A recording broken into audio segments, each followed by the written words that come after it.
우리가 사용하는 컴퓨터 자판에 보면 의미 있는 부호 두 가지가 있습니다. 하나는 느낌표고요, 또 하나는 물음표입니다. 이게 비슷한데 어떻게 다를까? 이렇게 설명해 볼 수 있습니다. 자동차를 운전하면요, 두 개 페달이 있어요. 하나는 가속 페달입니다. 가속 페달을 밟으면 차가 쫙 앞으로 가요. 또 하나는 브레이크입니다. 브레이크는 속도를 줄이고 정지하게 하는 것이 브레이크입니다.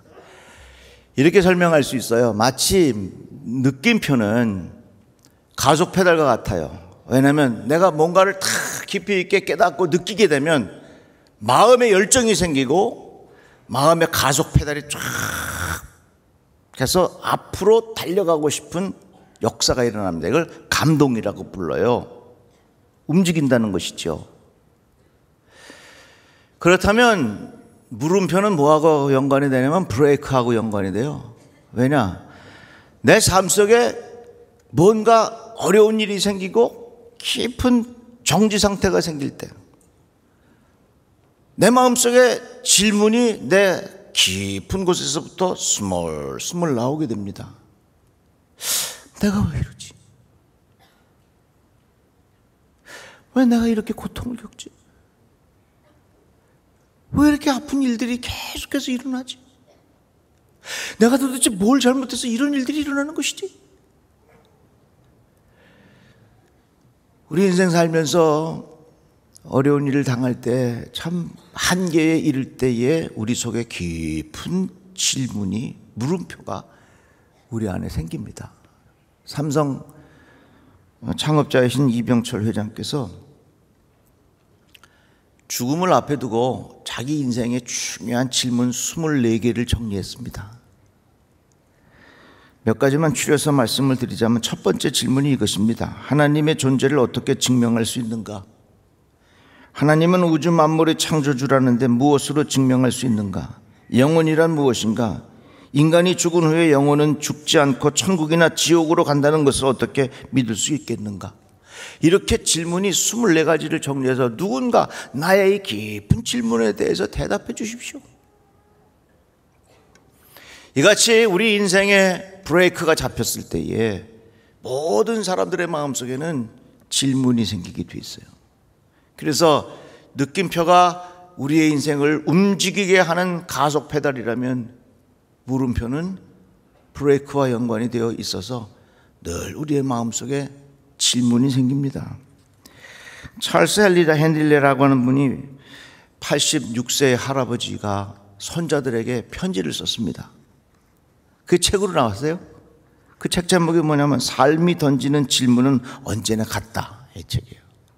제가 이 책을 보면서 이런 생각이 들었습니다. 책의 제목이 삶이 던지는 질문은 언제나 같다. 제가 뭐라고 생각했냐면, 삶이 던지는 질문의 대답은 언제나 같다. 그분이 바로 예수 그리스도예요. 다 같이 아멘. 그러니까 우리가 고통을 당할 때에 마음속에 일어나는 질문이 있다고 하는 것입니다. 오늘 본문 말씀이 바로 그런 겁니다.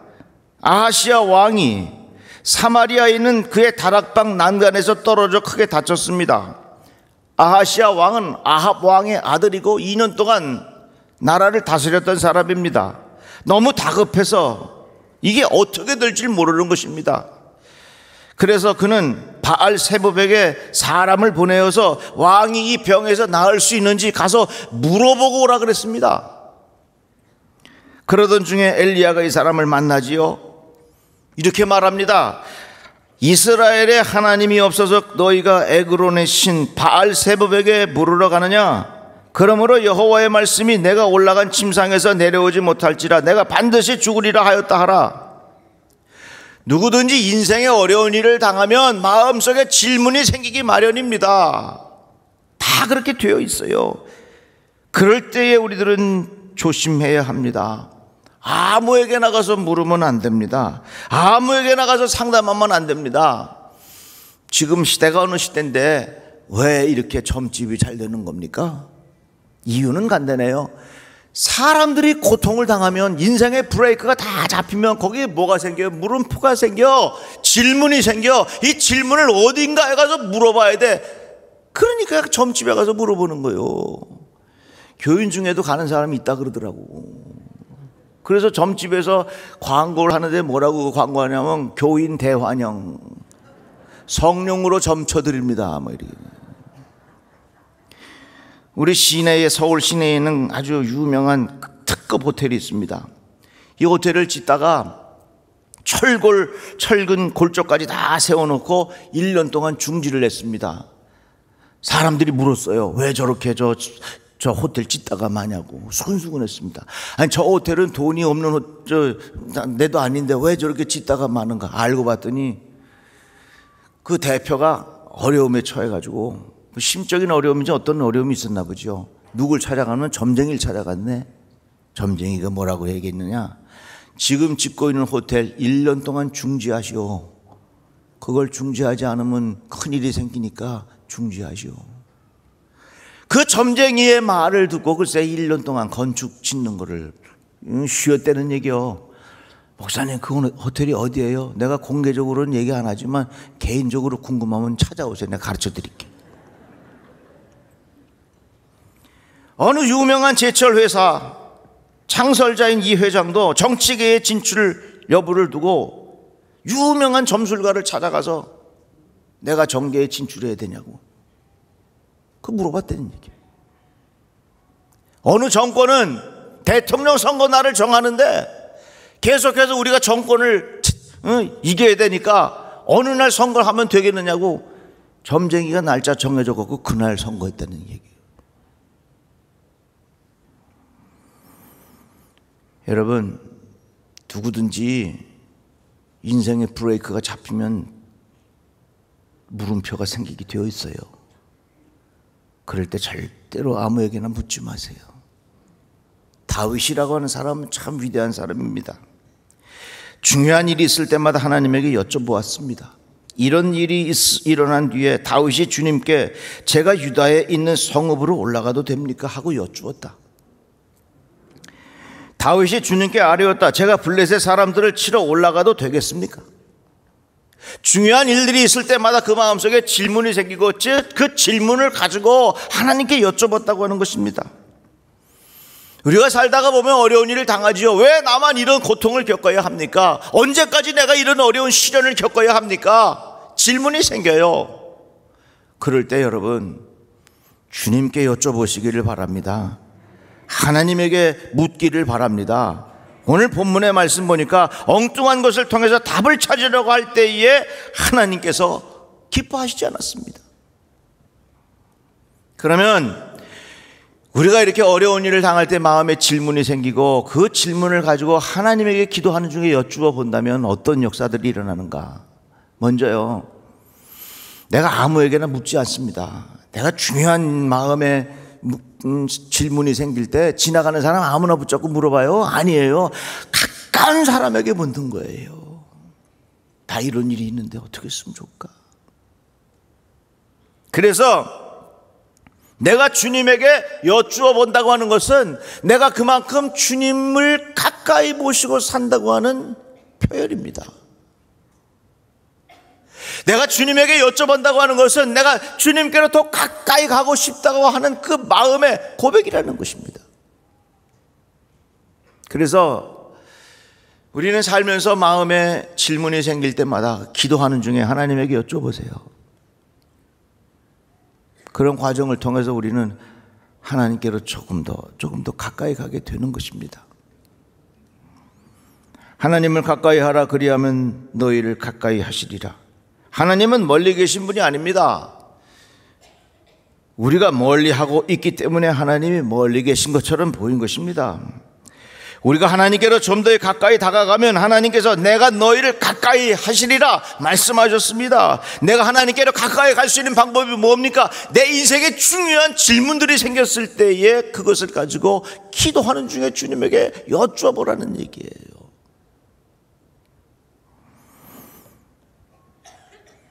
이렇게 우리가 주님에게 여쭈어 보면 하나님께로 가까이 가는 표현일 뿐만 아니라 내가 하나님을 의지합니다 하는 고백이 되는 거예요. 여러분, 참 중요한 일들이 있을 때 누군가에 여쭤보고 내가 누군가의 상담을 하면요, 내가 그 마음속에 그 사람을 그만큼 의지하는 마음이 있으니까 그게 되는 거거든요. 주님, 왜 저에게 이렇게 힘든 일이 계속해서 일어나고 있습니까? 이것은 내가 주님께로 저 가까이 가고 내가 주님을 의지합니다 하는 고백이에요. 알코올 중독을 정신의학계에서는 알코올 의존이라는 용어로 부른답니다. 이 말은 뭐냐면 어려운 일을 당할 때 알코올에 자기 자신을 의존한다는 것입니다. 이 알코올 의존 상태에 이르면 술에 대한 내성이 생겨서 술을 마시는 양이 늘어나고 마시지 않으면 금단 현상이 생깁니다. 이게 뭡니까? 결국은 중독입니다. 세상에 있는 모든 중독이 다 그런 것입니다. 힘들고 어려울 때 그것을 잠시 동안이라도 의존해보자 하는데 그것이 거기에 끝나는 것이 아니라 내가 거기에 노예가 되는 거지요. 우리의 살 길은 어디 있습니까? 하나님에게 여쭈세요. 기도하는 중에 주님에게 여쭈어 보세요. 물어보라 그 말이요. 그리하면 내가 하나님께로 가까이 가게 되는 것이고 그런 과정을 통해서 내가 하나님을 의지하는 믿음의 표현이 된다는 것입니다. 그런데요, 내가 이렇게 하나님에게 여쭈어보고 하나님, 나 이런데 어떻게 하면 좋겠습니까? 이렇게 여쭈어보면 그것이 곧 하나님께로 가까이 가는 거고 내가 하나님을 의지한다는 것이고요, 또 그것은 날 좀 도와달라는 고백이 되는 겁니다. 예수께서 십자가에 못 박혀 숨을 거두기 전에 엘리 엘리 라마 사박다니, 그건 뭡니까? 나의 하나님 나의 하나님 어찌하여 나를 버리셨나이까? 예수께서 이렇게 질문하실 때 정말 하나님이 나를 버렸다고 하는 포기입니까? 아니죠. 내가 지금 이렇게 고통 중에 있는데 하나님, 아버지여 나를 도우시옵소서, 아버지여 나를 붙잡아 주십시오 하는 그 신앙의 간절한 표현이 아니냐 그 말이지요. 그래서 우리의 삶 속에 내가 뭔가를 느끼게 되면 그 사람은 움직이게 되고요, 내 인생의 브레이크가 탁 잡힌 모두에게 질문이 생겨요. 그 질문은 다른 데 가서 묻지 마시고 우리 주 예수 그리스도에게 여쭤보시기를 바랍니다. 가스라이팅이라는 말이 있어요. 요즘에 하도 새로운 용어들이 많이 생겨가지고 정신 바싹 차리고 살지 않으면 도대체 뉴스를 이해할 수가 없습니다. 가스라이팅이라는 게 바로 이런 겁니다. 어떤 사람은 심리적으로 확 지배하는 거예요. 자, 신입사원이 처음 회사에 들어갔으니 알 수가 있습니까? 그래서 상사한테 물어봤어요. 과장님, 이거 어떻게 하는 겁니까? 그러니까 이 과장님이 잘 가르쳐주면 좋잖아요. 너 어떻게 그것도 모르냐? 너 그것도 모르면서 어떻게 우리 회사에 들어왔어? 너 혹시 낙하산으로 떨어져서 들어온 거 아니야? 하면서 막 핀잔을 줍니다. 그러면 이 사람은 자기도 모르는 사이에 마음이 쫙 위축이 돼. 상사가 말합니다. 이제부터 네 마음대로 하지 말고 넌 이제부터 내가 하라는 대로 해. 이게 가스라이팅이에요. 그 사람을 약점을 통해서 심리적으로 딱 압박하고 그 사람을 심리적인 상태에서 완전히 자기가 장악하는 거, 이게 가스라이팅이에요. 이 세상은요, 내가 모르고 궁금해서 물어보면 이 세상이 나를 가스라이팅하는 요소들이 너무 많잖아요. 그런데 우리가 주님에게 여쭈어 보면 주님은 우리들을 불쌍히 여겨 주시고 우리에게 길을 가르쳐 주실 줄로 믿습니다. 그래서 여러분, 살다가 인생의 브레이크가 잡히면 다 마음속에 질문이 있어요. 그 질문은 똑같아요. 똑같은 질문에 대한 대답도 똑같습니다. 그럼 우리가 어떻게 묻느냐? 구체적인 방법을 가르쳐 드릴게요. 하나님, 내가 동쪽으로 가야 합니까? 서쪽으로 가야 합니까? 하나님, 동쪽으로 가야 하는지 서쪽으로 가야 하는지 길을 가르쳐 주십시오. 기도하면 하나님께서 그래 동쪽으로 가거라 말씀하십니까? 아니에요. 하나님, 내가 오늘 짜장면을 먹어야 됩니까? 짬뽕을 먹어야 됩니까? 그러면 하나님께서 그래 짬뽕을 먹어라 하고 카톡이 옵니까? 안 와요. 내가 묻는다고 하지만 그 질문을 가지고 하나님 앞에 아무리 내가 물어도 하나님은 직접적으로 음성으로 들려주지 않아요. 그러면서 우리가 어떻게 하나님에게 물을 수 있겠는가? 잘 들어보세요. 여러분 인생의 중요한 질문을 가지고 하나님의 말씀을 묵상하십시오. 하나님, 내가 이러한 사업을 시작해 보려고 하는데 하나님 저에게 가르쳐 주십시오. 점집에 찾아가지 말고 하나님의 말씀을 깊이 묵상하면 반드시 성경을 통해서 하나님 마음 우리에게 답을 주십니다.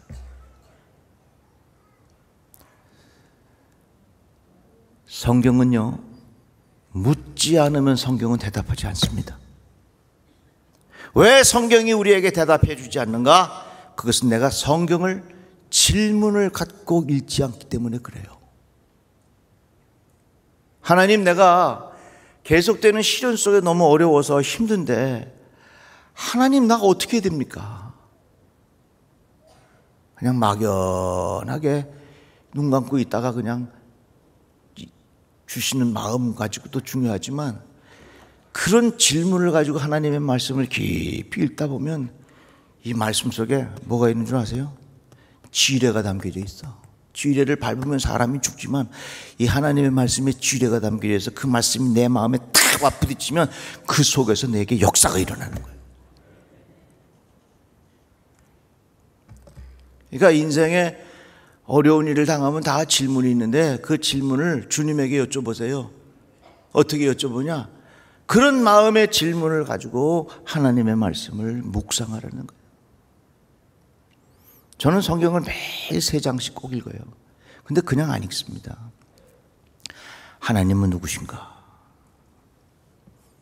그 하나님이 나에게 뭘 요구하시는가? 이런 질문을 가지고 성경을 읽어요. 그러면 매 구절마다 하나님께서 주시는 깊은 깨달음이 그 안에 담겨져 있어요. 그런 질문을 갖지 않고 그냥 성경을 읽으면 그냥 읽는 거로 끝나는 거예요. 하나님에게 묻는다는 것은요, 그런 질문을 가지고 하나님의 말씀을 묵상하는 거예요. 또 한 가지 방법이 있다면 그것은 여러분들이 인생의 중요한 문제를 가지고 질문을 가지고 성경 예배하는 자리에 참여하세요. 내가 이러한 사업을 시작해야 되는데 내가 이 사업을 해야 되나 말아야 되나? 그런 질문을 가지고 예배하는 자리에 오셔서 오늘 내가 목사님의 말씀을 통해서 내게 주시는 그런 답을 내가 한번 찾아보리라. 그런 질문을 가지고 예배하는 자리에 참여하고 그런 질문을 가지고 하나님의 말씀을 들으면 내게 주시는 하늘의 음성이 있다는 것입니다. 꽤 오래전에 어떤 분이 이 사업을 할까 말까 하다가 오늘 목사님 말씀을 통해서 내가 결정해야 되겠다, 그런 질문을 가지고 왔대요. 근데 그날따라 내가 무슨 말씀을 전했냐면 재물이 아니라 명예를 택하시오, 명예가 아니라 하나님의 은혜를 택하시오. 이 말씀을 듣는 중에 자기의 삶을 정했다는 것입니다. 사랑하는 성도 여러분, 우리는 모두가 고통 때문에 마음의 질문이 생기게 되어 있어요. 그 질문을 하나님에게 여쭈세요. 하나님의 말씀을 묵상하는 가운데 답을 찾으십시오. 말씀을 듣는 중에 하늘의 음성을 들으십시오. 그런 과정을 통해서 내가 하나님께로 더욱 가까이 가고 주의 도우심을 받는 하나님의 사람들 되시기를 주의 이름으로 축복합니다. 기도합시다. 하나님 감사합니다. 주의 말씀을 들었습니다. 하나님의 말씀을 통하여 하늘의 진리를 깨닫게 하시고 인생의 길을 찾게 하여 주시옵소서. 예수님의 이름으로 기도드립니다. 아멘.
다시 나